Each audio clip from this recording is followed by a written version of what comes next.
السلام علیکم ورحمۃ اللہ وبرکاتہ۔ الحمدللہ رب العالمین والصلاة والسلام علی سید المرسلین وعلی آلہ واصحابہ وبارک وسلم۔ آج ہم حاضر ہیں، کتاب مکمل ہو چکی ہے اور سارے ویڈیوز بھی موجود ہیں پورے، لیکن کچھ ایسی باتیں ہیں وقف سے متعلق، یعنی کہ کچھ ایسی بنیادی باتیں کہ جس کے جاننے سے اور زیادہ معرفت وقف کی حاصل ہوگی۔ سب سے پہلے وقف کا لغوی معنی یہ ہے نا، وقف کا لغوی معنی کیا ہے؟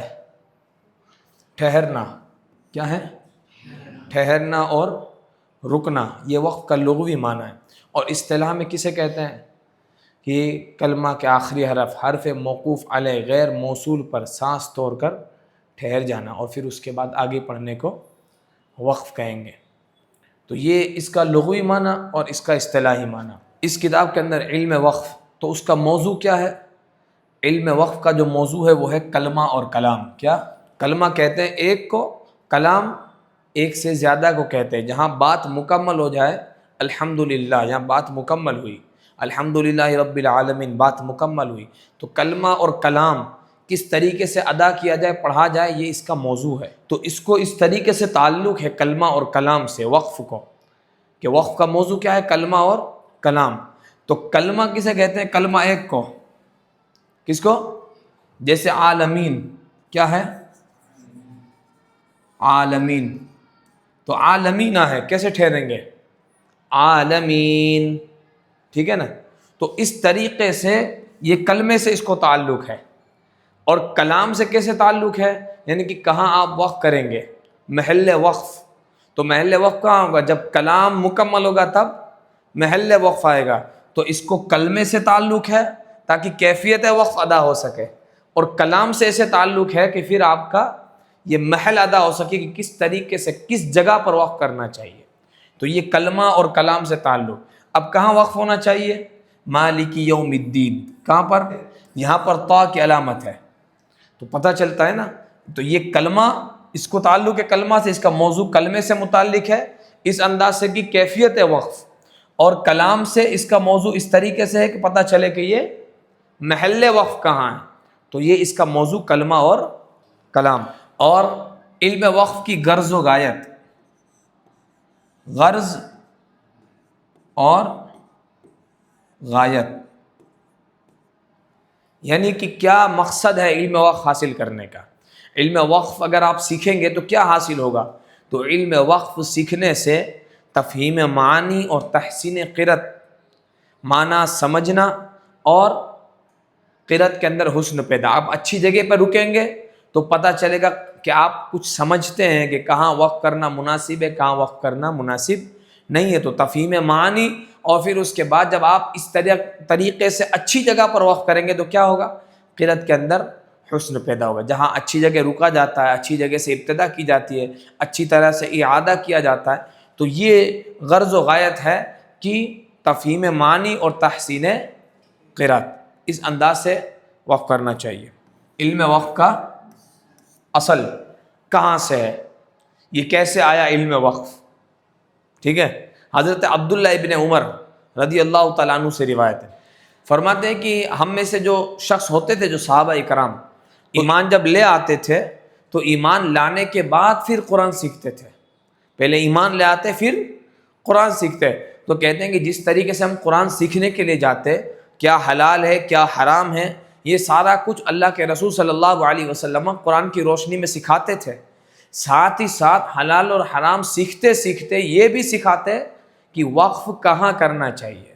یعنی کہ وہ اہل عرب ہونے کے باوجود، عربی ان کی زبان ہے، اس کے باوجود بھی وہ لوگ حضور سے جس طرح قرآن کی تعلیمات سیکھتے، اسی طریقے سے حضور صلی اللہ علیہ وسلم سے وقف کرنے کی تعلیم بھی لیتے کہ کس جگہ پر کہاں اور کیسے وقف کرنا چاہیے۔ تو یہ اس کی اہمیت ہے اور یہ اس کی اصل ہے کہ کہاں سے چلا آ رہا ہے یہ سلسلہ۔ تو اس لیے آج لوگ پورا قرآن ختم کر دیتے ہیں، 2 قرآن 4 قرآن، لیکن کہاں وقف کرنا چاہیے اور کیسے وقف کرنا چاہیے اس کی تمیز نہیں ہوا کرتی۔ اس لیے اس علم کا حاصل کرنا بہت ہی زیادہ ضروری ہے تاکہ قرآن صحیح طریقے سے اور اچھے انداز میں حسن کے ساتھ پڑھا جا سکے۔ علم وقف کا جو حکم ہے ایک قاری کے اوپر کیا ہے؟ تو علم وقف کا جو حکم ہے وہ لازم اور واجب ہے. کیا ہے؟ ہاں، دو، لازم اور واجب. ٹھیک ہے. اور ایک قاری جب اس کو سیکھ کر اس کے متعلق جب پڑھتا ہے، کیفیت وقف، محل وقف، جب یہ سیکھ کر بندہ قرآن پڑھتا ہے نا تو پھر اسے معرفت قرآن نصیب ہوتی ہے. قرآن کی صحیح پہچان پتہ چلتی ہے کہ کہاں وقف کرنا چاہیے اور کیسے وقف کرنا چاہیے. اس سے پتہ چلتا ہے کہ بندہ قرآن سے واقف ہے، جانتا ہے کہ قرآن کس طرح پڑھا جاتا ہے. تو علم وقف سے معرفت قرآن حاصل ہوتی ہے. وقف کا جو اطلاق ہے وہ کن معنوں میں ہوتا ہے؟ وقف کیسے ہوتا ہے؟ تو وقف دو طریقے سے ہوتا ہے. ایک تو جو پڑھنے والا خود وقف کرے وہ ایک طریقہ، اور دوسرا طریقہ کہ جہاں ائمہ وقف نے وقف مقرر کیا ہو، یہ دوسرا طریقہ. پھر اس کے اندر ایک ہے اعادہ اور ایک ہے ابتدا. کیا ہے؟ اعادہ اور ابتدا. یہ کیا ہے؟ اعادہ پیچھے سے لوٹا کے پڑھنے کو کہتے ہیں، ابتدا آگے سے پڑھنے کو کہتے ہیں. کیونکہ اگر آپ قرآن پاک پڑھتے ہیں تو ایسا نہیں کہ پورا قصہ آپ پڑھ جائیں گے، پورا مضمون آپ پڑھ کے وقف تام پہ کھڑے رہیں گے، ایسا نہیں ہوگا. آپ کو بیچ میں رکنے کی بھی ضرورت پڑے گی. تو کچھ ایسی جگہ ہیں کہ جہاں رکنے کے بعد ابتدا کی جاتی ہو، کچھ ایسی جگہ جہاں رکنے کے بعد اعادہ کیا جاتا ہے. تو یہ دونوں کا علم بھی ہونا ضروری ہے. اعادہ کہتے ہیں پیچھے سے لوٹا کے پڑھنے کو، حرف موقوف علیہ جس پر آپ نے وقف کیا وہاں سے یا اس کے ما قبل سے لوٹا کے پڑھنے کو کیا کہیں گے؟ اعادہ. اور ابتدا حرف موقوف علیہ کے ما بعد سے پڑھنے کو ابتدا کہتے ہیں. تو ان دونوں کا علم بھی حاصل کرنا ضروری ہے. کیسے اعادہ کیا جائے، کیسے ابتدا کی جائے، کہاں سے اعادہ کیا جائے اور ابتدا کس طریقے سے کی جائے، تو یہ سیکھنا بھی بہت زیادہ ضروری ہے. اب جو قرآن کریم اگر آپ پڑھتے ہیں تو قرآن کریم جب آپ پڑھتے ہیں تو چار چیزیں آپ کے سامنے آتی ہیں. اس کتاب کے اندر چار چیزوں کا علم سکھایا جاتا ہے. کیا ہے وہ؟ دیکھیں، ایک ہے وقف. کیا ہے؟ وقف. پھر ہے سکتہ. پھر کیا ہے؟ سکوت اور قطع. ان کا کیا معنی ہوتا ہے؟ چاروں چار کا ایک ہی معنی ہوتا ہے. ٹھہرنا، رکنا، توڑنا، کاٹنا، ایک ہی معنی ہوتا ہے. یعنی اگر آپ لغوی حساب سے دیکھیں تو ان سب کا معنی کیا ہوگا؟ ایک ہی معنی ہوگا. لیکن ان کو الگ الگ کیوں بیان کیا گیا؟ تو لغوی معنی اگرچہ ان کا ایک ہے لیکن اصطلاحی معنی سب کا الگ الگ ہے. اصطلاحی معنی سب کا الگ الگ ہے. وقف بقدر ضرورت ٹھہر کر سانس لی آگے پڑھے، وقف. سکتہ کی وقف سے کم مقدار میں ٹھہرنا اور سانس جاری رہے، صرف آواز بند ہو پھر آگے بڑھنا، سکتہ. سکوت قرآن کے متعلق یا تجوید کے متعلق کسی غرض سے ٹھہرنا جس کی کوئی قید نہیں وقت کی، لیکن پھر ابتدا کرنا، آگے پڑھنا، اس کو کہیں گے سکوت. اور کہتے ہیں کہ کسی ایسی جگہ پر ٹھہر جانا کہ آپ ابتدا ہی نہ کریں، کلام ختم کر دیا آپ نے، پڑھنے کا ارادہ ترک کر دیا، کہیں گے قطع. کیا کہیں گے؟ قطع کہیں گے. تو یہ ان چاروں کا لغوی معنی ایک ہے لیکن اصطلاحی معنی الگ الگ ہے. ترتیل اجمالی طور پر دو چیزوں کا نام ہے. کس کا نام ہے؟ دو. جیسے دیکھیں ترتیل،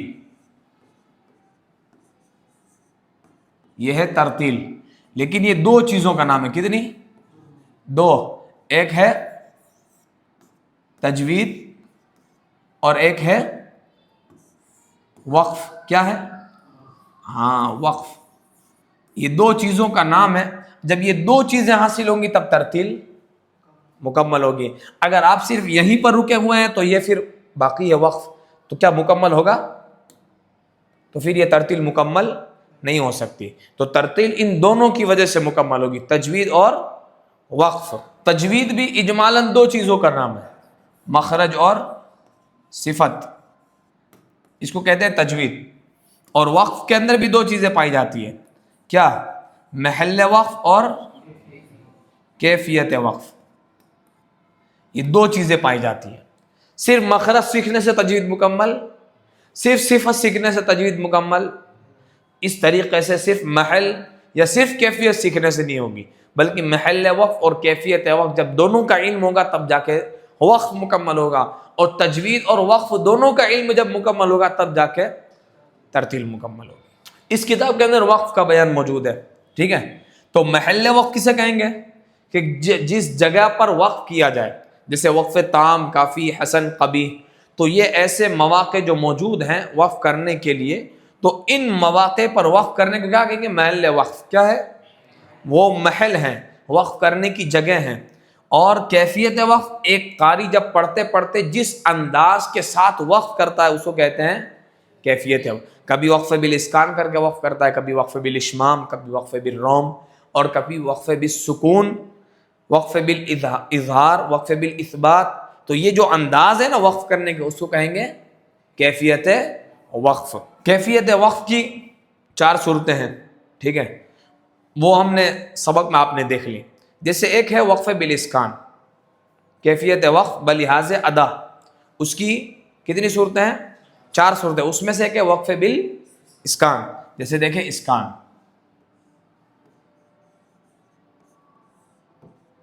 وقف بالاسکان، اس کو اسکان کیوں کہتے ہیں؟ اسکان کیوں کہا جاتا ہے؟ اسکان کا لغوی معنی کیا ہے؟ اسکان کا لغوی معنی ہے ساکن کرنا. کیا ہے؟ ساکن کرنا. تو چونکہ وقف بالاسکان جو نام دیا گیا ہے وہ اس کیفیت کو دیا گیا ہے کہ جہاں پر ایک قاری پڑھتے پڑھتے جب وقف کرتا ہے تو وہاں پر ساکن کرتا ہے، زبر، زیر، پیش، دو زیر، تو وہاں کیا کرتا ہے قاری؟ ساکن کرتا ہے اس کلمہ کے آخری حرف کو. تو اس کے ساکن کرنے کو پھر کیا کہا گیا؟ وقف بالاسکان کہا گیا.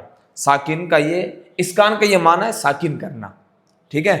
اور وقف بالاشمام بھی ہے، وقف بالابدال بھی ہے، وقف بالروم بھی ہے. تو پھر وقف بالاسکان ہی کیوں زیادہ کیا جاتا ہے؟ جیسے بہت ساری جگہ آپ دیکھیں زیر آیا آپ روم نہیں کرتے، پیش آیا آپ اشمام نہیں کرتے. کیوں؟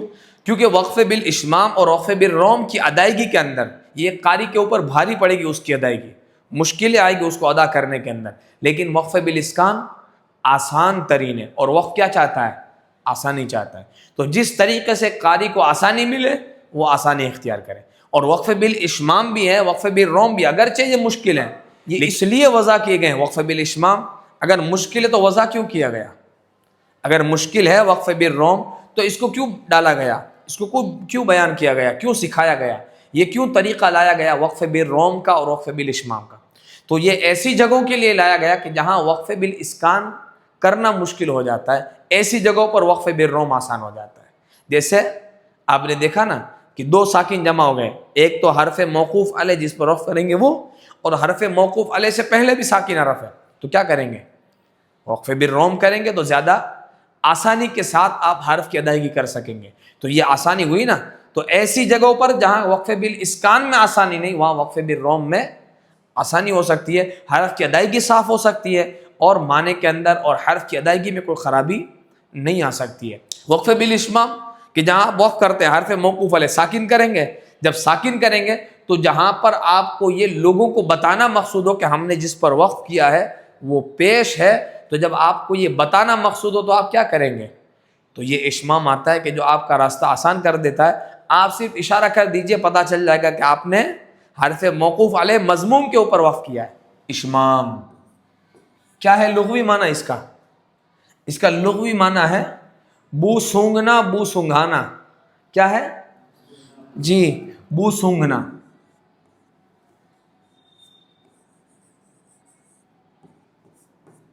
بو سونگھنا اور بو سونگھانا یہ اشمام کا لغوی معنی ہے. جیسے مثال کے طور پر عطر ہے، عطر، تو اگر آپ عطر لگائیں نہ بلکہ صرف سونگھائیں تاکہ پتہ چلے ہاں یہ عطر ہے، کون سی خوشبو ایسی سونگھنے سے پتہ چلے گی، لگانے کی ضرورت نہیں ہوتی. تو لگائے بغیر آپ کیسے پتہ کر سکتے کہ کون سا عطر ہے، کیسا عطر ہے؟ سونگھنے سے پتہ کر سکتے ہیں. تو ٹھیک اسی طریقے سے جو اشمام کا اصطلاحی معنی کیا ہے کہ حرف موقوف علیہ مضموم پر وقف کرنا، یعنی ساکن کرتے ہوئے وقف کر دینا، اور پھر اس کے بعد اس کی جو حرکت ہے ضمہ، اس کے لیے ہونٹوں سے اشارہ کرنا تاکہ پتہ چلے کہ آپ نے پیش کے اوپر وقف کیا، حرف موقوف علیہ مضموم کے اوپر آپ نے وقف کیا ہے. تو پیش کو ظاہر کرنا مقصود ہوتا ہے، پیش پڑھا نہیں جاتا بلکہ پیش صرف سنگھایا جاتا ہے. اس کی بو محسوس ہوتی ہے کہ ہاں وقف کہاں کیا گیا؟ پیش کے اوپر. تو جب یہ پیش کے اوپر وقف کیا جاتا ہے نا تب جا کے یہ جو اس کا اصطلاحی معنی ہے، یہ جو ہم ادا کرتے جو اس کی ادا ہے اس ادا سے اس کا نام رکھا گیا وقف بالاشمام. اس میں پیش کی بو سنگائی جاتی ہے، پیش پڑھا نہیں جاتا بلکہ بو سنگائی جاتی ہے، اس لیے کیا کہا جاتا ہے اس کو؟ اشمام. ایک ہے روم. کیا ہے؟ کیا ہے لغوی معنی؟ ارادہ کرنا. کیا؟ ارادہ کرنا یا قصد کرنا. کیا کہتے ہیں اس کو؟ قصد کرنا. تو یہ اس کا لغوی معنی ہے روم کا. اب جو روم ہمارے ذہن میں کیا ہے؟ حرکت کو ضعیف اور پست آواز سے ادا کرنا. جب آپ پڑھیں گے حرکت کو، جس حرف کو، تو کیا کریں گے؟ حرکت کو ضعیف اور پست آواز سے، اور یوں کہا جائے کہ عام طور پہ تو تہائی حرکت ادا کرنا، حالانکہ تہائی ہوتی نہیں بلکہ اس کو اس طریقے سے کمزور ادا کیا جاتا ہے تاکہ وہ اتنی کم ہو جائے. تو یہ جو ادائیگی ہے، یعنی کہ زیر پہ وقف کیا جائے، پیش پر وقف کیا جائے، تو پڑھا جاتا ہے کہ نہیں پڑھا جاتا؟ پڑھا جاتا ہے. تو جو ہم وقف کرتے ہیں تو وقف کیا کرتے ہیں؟ اسکان کرتے ہیں. لیکن ابھی ہم کیا کریں گے؟ زیر اور پیش پڑھنے کا ارادہ کریں گے کہ ہمیں وقف کرنے کی حالت میں بھی کیا کرنا ہے؟ زیر اور پیش پڑھنا ہے. تو جو آپ نے زیر اور پیش پڑھنے کا ارادہ کیا نا کہ مجھے پڑھنا ہے، تو اس ارادے سے اس کا نام رکھا گیا وقف بر روم، یعنی ارادہ کرنا. کیا؟ زیر اور پیش پڑھنے کا ارادہ کرنا. تو یہ روم کا لغوی معنی. ایک ہے ابدال. اس میں کیا ہے؟ ابدال. ابدال کا لغوی معنی کیا؟ بدلنا. کیا ہے؟ بدلنا. اب یہ کیوں رکھا گیا؟ کیونکہ اس میں بدلا جاتا ہے. جیسے دو زبر ہو تو الف سے بدلا جاتا ہے، گولتا ہو تو ہا ساکنہ سے بدلا جاتا ہے. تو جب یہ بدلتے ہیں تو اس بدلنے سے اس کا نام کیا رکھا گیا؟ یہ اس کی وجہ تسمیہ. اس نام رکھنے کا مقصد یہ ہے کیونکہ اس میں کام ایسا کیا جاتا ہے. اس کا اصطلاحی معنی دیکھیں تو کیا ہوتا ہے؟ بدلنا. تو بدلنے سے کیا ہوا؟ وقف بال ابدال. روم اور اشمام کیا؟ ہاں، کہاں جائز نہیں ہے؟ اس کے موانع کیا ہیں؟ 5 موانع. کتنے؟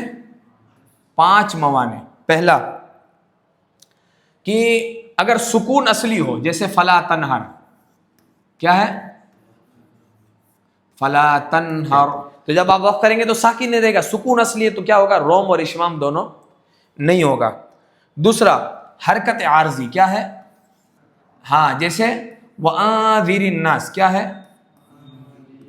ہاں، اگر آپ دیکھیں تو وَأَنذِرْ ہے. کیا ہے؟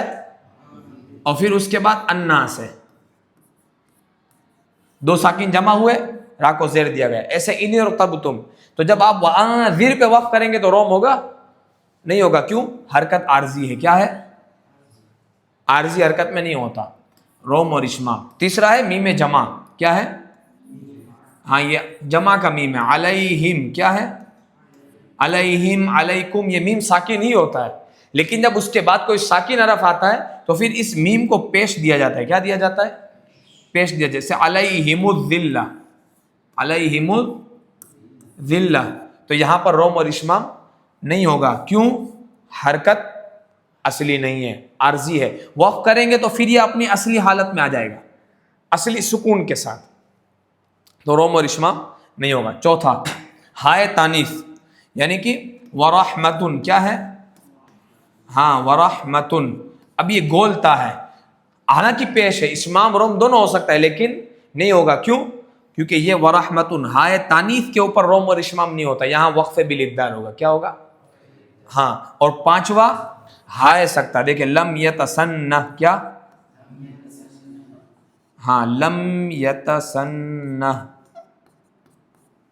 یہ ہائے سکتا. ہائے سکتا ہمیشہ ساکن ہوتی ہے، ہمیشہ ساکن ہوتی ہے، لیکن روم اور اشمام کو کیا چاہیے؟ حرکت ہوتی نہیں، اس لیے روم اور اشمام یہاں نہیں ہوتا. ایک ہے قف اور ایک ہے صل. یہ وقف کی علامتوں میں سے ہیں. دیکھیں آپ، یہ صل اور یہ ہے قف. کیا ہے؟ قف. اس کے متعلق ہم نے وقف کے علامت کے بیان کے اندر پڑھا. تو کیا پڑھا تھا اس میں؟ کہ صل کہ جس کے اندر وصل راجع ہے، یعنی کہ اکثر وصل کیا جاتا ہے. اور قف کے اندر کیا پڑھا تھا؟ کہ اس میں اکثر وقف کیا جاتا ہے نا. حالانکہ وہاں پر کاتب صاحب سے غلطی ہوئی ہے، ایسا نہیں ہے. دیکھیں یہ مخفف ہے قد یوصل کا. کس کا؟ قد یوصل. اور یہ ہے قد یوقف کا مخفف، ٹھیک ہے. اب کیا معنی ہوتا ہے قد یوصل کا اور قد یوقف کا؟